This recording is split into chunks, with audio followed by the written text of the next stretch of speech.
So, ఇప్పుడు మీరు చెప్పిన దాన్ని బట్టి కంపేర్ చేస్తే సక్సెస్ రేట్ ఇప్పుడు కాస్త సినిమాలకు తగ్గడానికి ఇదొక కారణం అనుకోవచ్చా? అది సక్సెస్ రేట్ మనుషుల అవగాహన మారిపోయిందండి. టెక్నాలజీ ఇవాళ మీకు ఒకానప్పుడు ఏంటంటే సినిమాల్ని మనం తెర మీద చూపించిందేది అనుకుంటున్నా. దానికి చిన్న ఉదాహరణ చెప్పాలంటే ఒక అమెరికా లాంటి దేశాన్ని చూపిస్తే అబ్బా! అమెరికా ఇలా ఉంటుందా అనుకుంటున్నాం. ఇవాళ మీకు అమెరికా చేతిలో ఉంది. పలానా ప్లేస్ అని మీరు స్పెల్లింగ్ తప్పు కొట్టినా కూడా తీసుకెళ్ళి మీకు చూపించేస్తాను. అవగాహన వచ్చేసింది. సో, మీరు తెర మీద ఇది పలానా చోట, పలానా ఇది అని చెప్పేస్తున్నారు జనాలు. అది. సో, 'కమల్ హాసన్' గారి గురించి ఇందాక మనం మాట్లాడుకున్నట్టు, ఇప్పుడు ఆయన జీనియస్ 'దశావతారం' లాంటి సినిమా హీ చేశారు అంటే ఆయన ఎన్‌సైక్లోపీడియా ఆఫ్ సినిమా అండి. నాట్ ఓన్లీ యాక్టింగ్, టెక్నికల్‌గా ఏమేమి వస్తున్నాయి, లేటెస్ట్‌గా ఏమేమి వస్తున్నాయని అందరికి తెలుసు. ఈ లైట్‌కి ఒక బోల్ట్ మారుతుంది అంటే కూడా ఆయన చెప్పేస్తారాయన. Such an encyclopedia of cinema. మనం ఇందాక మాట్లాడుకున్నప్పుడు ఒక విషయం చెప్పారు మీరు.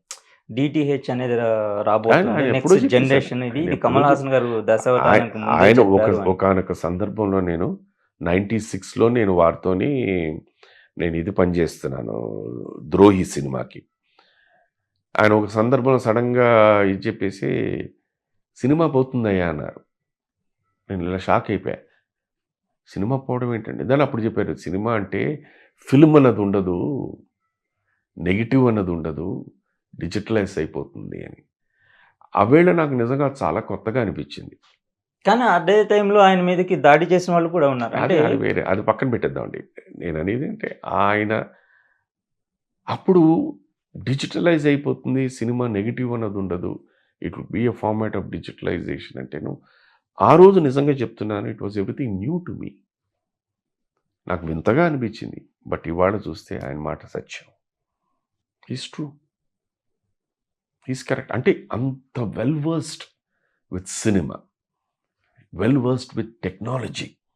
ఇది జరగబోతోంది, ఇది జరగబోతోంది, ఇది జరగబోతుంది. మనందరికీనండి. అంటే ప్రపంచ దేశాలు అన్నిటికీ ఒక పెద్ద పీట ఏమిటి అంటే ఈస్ హాలీవుడ్. అక్కడ వస్తున్న మార్పులే ఇవన్నీ ఇక్కడికి వస్తున్నాయి. సో, ఆయన he knows that this is going to happen, this is going అక్కడి నుంచి ఇక్కడికి వచ్చేస్తుంది.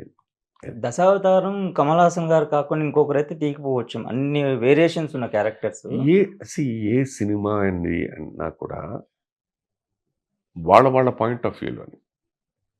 ఇప్పుడు ఆయన చేయగలుగుతారు గనక ఆయన చేశారు ఇది. ఇంకోళ్ళు ప్రయత్నిస్తే చేయొచ్చు.